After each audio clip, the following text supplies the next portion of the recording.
Welcome to Physics 142 Online. Both in class and in your textbook, the two possible combinations of capacitors are considered. The first thing that we can do is connect capacitors in series so that there's one after another along the direction of the flow of charge in the circuit. When two capacitors C1 and C2 are connected in series, they can be replaced by an equivalent capacitor with capacitance C that obeys this formula here, which is a reciprocal kind of formula. 1 over C equals 1 over C1 plus 1 over C2. That's how capacitors combine in series. The other possible combination is in parallel, where both plates of each capacitor are connected together, and then they might go on to be connected to the rest of the circuit. When two capacitors are wired up this way, then the equivalent capacitance is simply the sum of the two, and this is a parallel combination. So I'd like to work out two quick examples, one for each one of these cases. And the question in both problems will be find the charge stored on each capacitor in the circuit.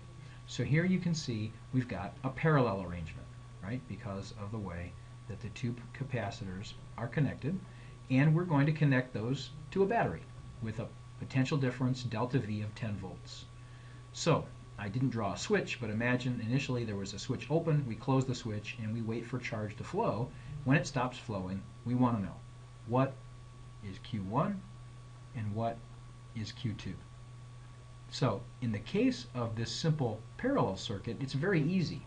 One of the things about conductors that we've learned is if conductors are connected with wires, ideal wires, then the potential at the points that are connected is the same. And so in this case, the delta V1, which would be the potential difference across the plates of capacitor 1, and delta V2, the potential difference across the plates of capacitor 2, they have to be the same, because this point here on capacitor 2 is connected to this point on capacitor 1. This point here on capacitor 2 is connected to the other side of capacitor 1. So whatever that potential difference is has to be the same for both cases. And really importantly, it also has to be the same as the potential difference across the battery, which is the 10 volts, because both of those points are connected through ideal wires back to the terminals of the battery. So we'll use that in a minute, the fact that delta V1 equals delta V2, and in this case, that's 10 volts. So it's very easy. We simply go back to the way that charge and potential difference are related when we've got a capacitor. So Q1 is C1 times delta V1. The numerical value for the capacitance we're given. The delta V we just figured out by looking carefully at the way the circuit is connected.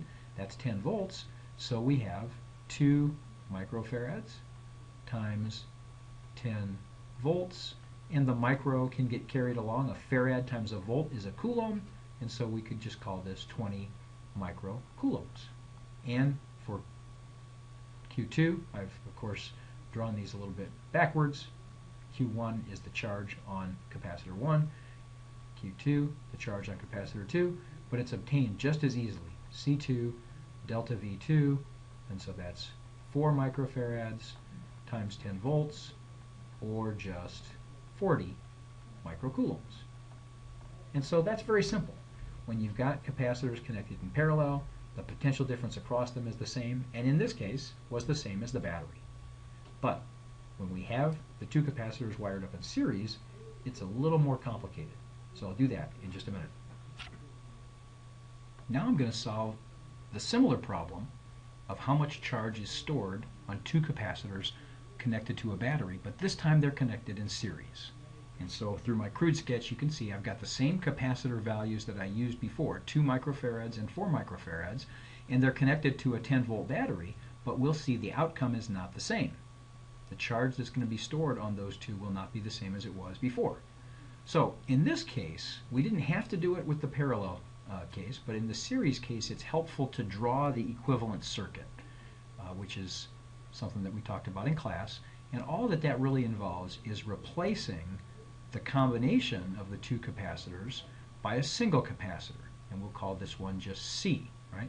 We know the relationship, so 1 over C is 1 over C1, 2 microfarads, plus 1 over C2, which is 4 microfarads. And if we just do the algebra, 1/2 is 2 over 4. So 2 over 4 plus 1 over 4 is 3 over 4. So we get 3 over 4 microfarads, and therefore C is 4/3 of a microfarad. It's actually interesting. It's smaller than either of the two capacitors that are wired up in series. Now with this, we can go ahead and figure out the total charge that leaves the battery. Because in this equivalent circuit, right, the two capacitors have been replaced by this single equivalent capacitor, and now Q, the total charge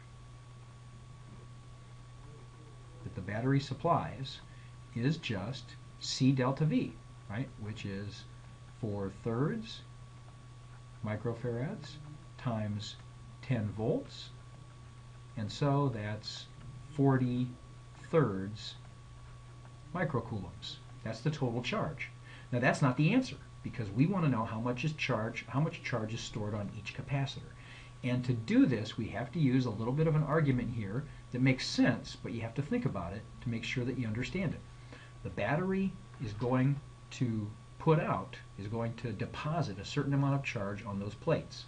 So as I said, the Q we've calculated is the total charge leaving the battery. And in the equivalent circuit, it looks like that's just put on the plates of a single capacitor. But in the actual circuit, some of that charge goes to one capacitor, and we'll call that Q1, and some of it goes to the other capacitor, Q2.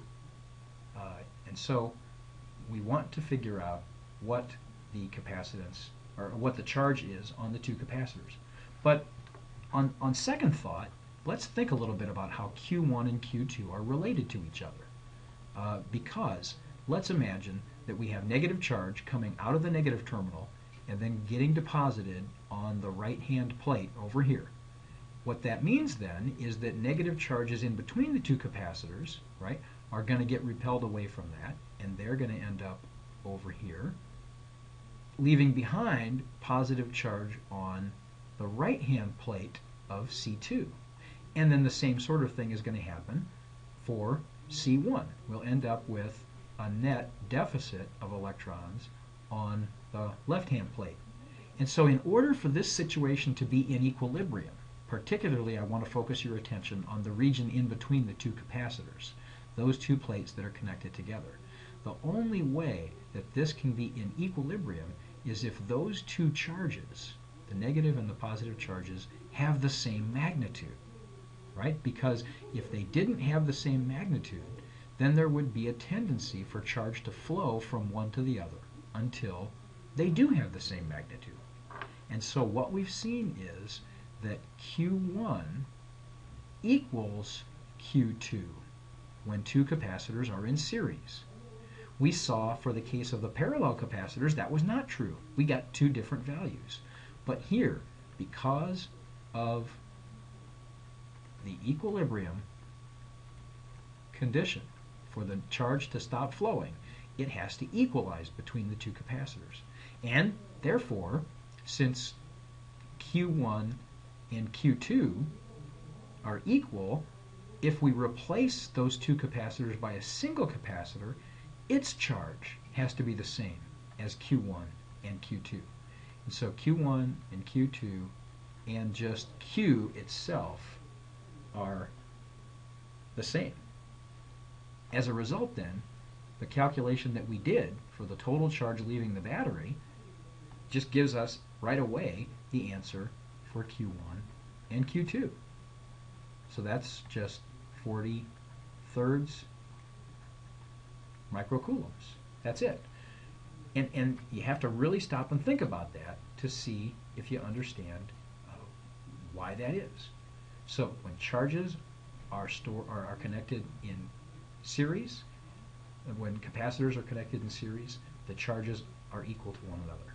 When they're connected in parallel, that's not the case, and we have to use the fact that the potential difference is the same in parallel.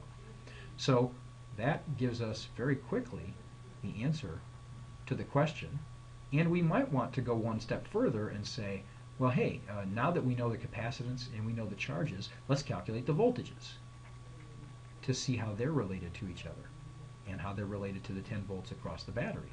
So for voltages, we go back to Q equals C delta V and just calculate delta V1. We know that that's Q1 over C1. Q1 now is 40 thirds microcoulombs. C1, of course, is 2 microfarads, and so we end up with 20 thirds volts, because micro cancels out and a coulomb per farad is a volt. Delta V2, in much the same way as Q2 over C2, we get 40 thirds microcoulombs over 4 microfarads here, and that leads to 10 thirds of a volt.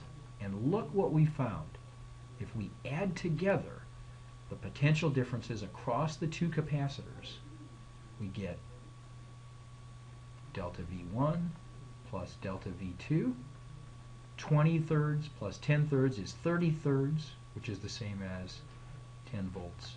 And that is the same as the battery. So what we find out, in addition to knowing now that capacitors connected in series have the same charge, we now know that if we add up their potential differences, we get the potential difference across the battery.